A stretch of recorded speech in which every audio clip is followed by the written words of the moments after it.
Hello, आता आपण बघूया विण दोघांतली ही तुटेण्याचा एपिसोड रिव्ह्यू.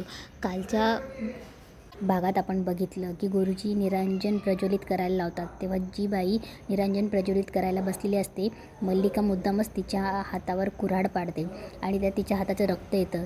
तेव्हा लगेच एक बाई बोलते की अरे बापरे, अपशकुन, मुहूर्ताची वेळ सुरू होण्याआधीच अपशकुन. तेव्हा अंशुही बोलतो की दादा, आय नो की मला माहिती आपण हे मानत नाही, पण हे साईन नाही असू शकत ना. तेव्हा एक बाई बोलते की हा अपशकुनच आहे, असं कसं होऊ शकते, अजून कार्याला सुरुवातही नाही झाली. तेव्हा मल्लिकाही बोलते की हां, मलाही असंच वाटायला लागतं आहे आता. तेव्हा गुरुजी बोलतात की काही नाही, आपल्या मान्यावर असतं, चल आम्ही पूजेला पुन्हा सुरुवात करतो. आता दुसऱ्या दिवशी अज्जू आणि आधिराची बहीण आणि इकडनं रोहन आणि रोहनची आई साड्या खरेदीसाठी आलेले असतात. तेव्हा 101 साड्या ते बघत असतात. रोहनच्या आईलाही एक साडी आवडत असते. तेव्हा आदिराला एक पिंक कलरची साडी आवडते. तेव्हा आदिरा बोलते की ही साडी मी ट्राय करून बघू का. तेव्हा दुकानदार बोलतात की शुअर, तुमच्यासाठीच आहे. तेव्हा आदिरा साडी ट्राय करते. आदिरावर ती साडी इतकी खुलून दिसत असते. तेव्हा आदिरा सगळ्यांना दाखवत फिरत असते की कशी दिसते. तेव्हा रोहनला दुसरी साडी आवडते. तेव्हा रोहन तिला खुणवतो की मला ती आवडली म्हणून. तेव्हा आदिरा बोलते की ही ट्राय करून बघते मी अज्जू. आजी बोलते की आदिरा, तुझ्यावर सगळ्या साड्या छान दिसतात, पण आदिरा एक गोष्ट लक्षात ठेव, साडी घातली की जबाबदारी येते. तेव्हा आदिरा लाजते.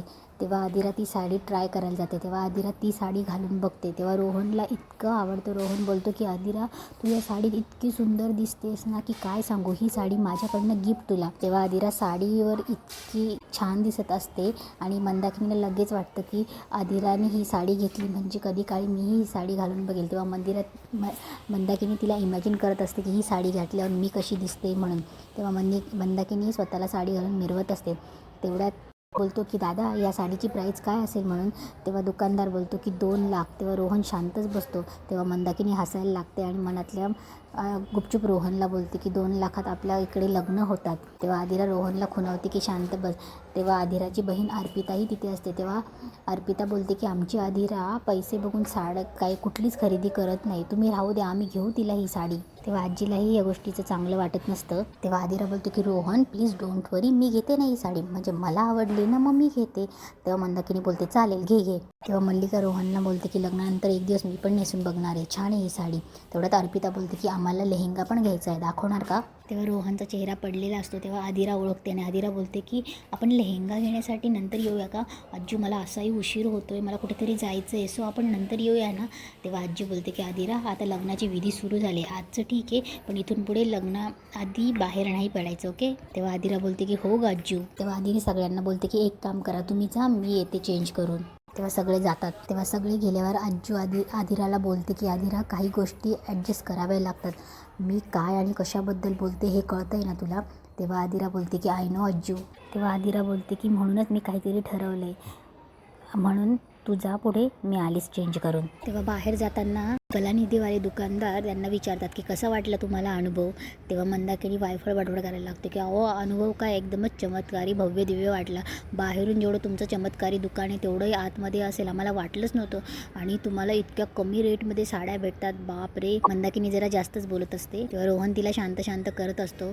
तेव्हा मंदाकिनी बोलत असते की अहो, राजवाडे काय, आता म्हणूनच तर राजवाडे तुमच्याकडे खरेदीला येतात, आता पुढच्या वेळेसपासून आम्हीही राजवाड्यांबरोबर खरेदी करायला येणार तुमच्याकडे. इकडे साड्या खरेदी झाल्यावर ते दुकानात बिल करायला येतात. तेव्हा आदिरा बोलते की मी केलेली एक्सचेंजवाली साडी ठेवली आहे ना. तेव्हा अर्पिता बोलते की आदिरा, तू कुठली साडी एक्सचेंज केली. तेव्हा आदिरा बोलते की मला एक दुसरी साडी आवडली, ती एक्सचेंज केली, आणि तसंही एक साडी ती दाखवते आणि बोलते ही रोहन माझ्यासाठी घेणार आहे. तेव्हा रोहन बोलतो की आदिरा पण. तेव्हा आदिरा बोलते की तेव्हा रोहन शांत बसतो आणि बोलतो की बरं ठीक आहे, सांगा दादा हिचे किती झाले. तेव्हा ते बोलतात की हिचे 10,000. तेव्हा रोहन एकदम शॉक होतो. तेव्हा रोहन बोलतो की आदिरा, तू माझ्यासाठी स्वतःची चॉईस चेंज केली. तेव्हा आदिरा बोलते की रोहन, मी तुझ्यासाठी स्वतःलाही चेंज करायला तयार आहे म्हणून. इकडे सूज स्वानंदीला मेहंदीच्या डिझाईन दाखवत असते. तेव्हा स्वानंदी बोलते की सूज, तू बघ ना, मला यात इंटरेस्ट नाही. तेव्हा मंदाकिनी बोलते की स्वानंदी, काय चाललं आहे तुझं, तुझ्या यात इंटरेस्ट नाही, त्यात इंटरेस्ट नाही, अगं तू नवरी आहेस ना, जरा नवरीसारखी राहा ना, नवरीने कसं उत्साहाने राहायला पाहिजे, आणि बाई तुझ्या मूडावर सगळं डिपेंड असतं, तुझा मूड दिसता असा का खाली असतो गं, तुझ्या मूड वर सगळं घर चालतं आहे. कारण की तुझा मूड थोडा पण स्पॉईल झाला ना तर रोहन नाटकं करायला लागतो. रोहन नाटकं करायला लागला की बाबा टेन्शनमध्ये येतात. म्हणजे बाबा टेन्शनमध्ये आले की सगळं घर उदास होतं. त्यामुळे बाई तू असं वागू नकोस, तुझा मूड हा नीट ठेवत जा. तेव्हा स्वानंदी बोलते बरं ओके.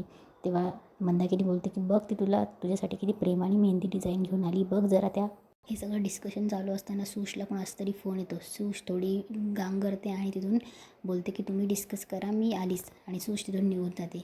इकडे समर आदिराला सांगत असतो की बरं झालं तू आलीस, बघ निकिताने मेहंदीचे पूर्ण प्लॅन केले. तेव्हा आदिरा थोडं तोंड वाकडं करते. तेव्हा समर बोलतो की अगं त्या निकिताने एवढं प्लॅन केले, हे पडलं नाही म्हणून दुसरं केलं, सगळे प्लॅन तिने केले ना, आता तू तोंड बिन बुरडू नकोस हां.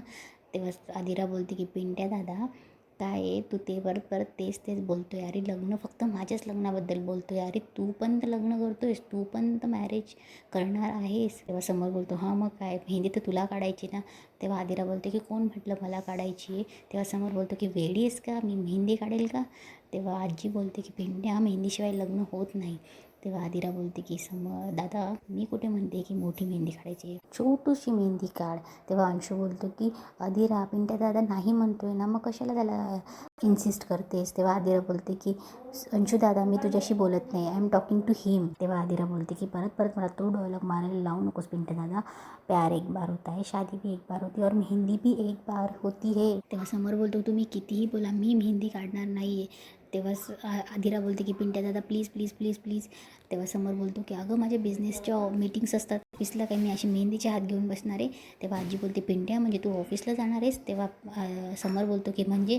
तेव्हा आजी बोलते की पिंट्या लग्न जवळ आलं आहे, कमीत कमी 1 आठवडा तरी तुला सुट्टी घेतली पाहिजे. तेव्हा आजी बोलते कुठल्याही मीटिंग्स करायच्या नाही आणि मेहंदी साठी घरात राहायचं. तेव्हा आदिरा बोलते की यस.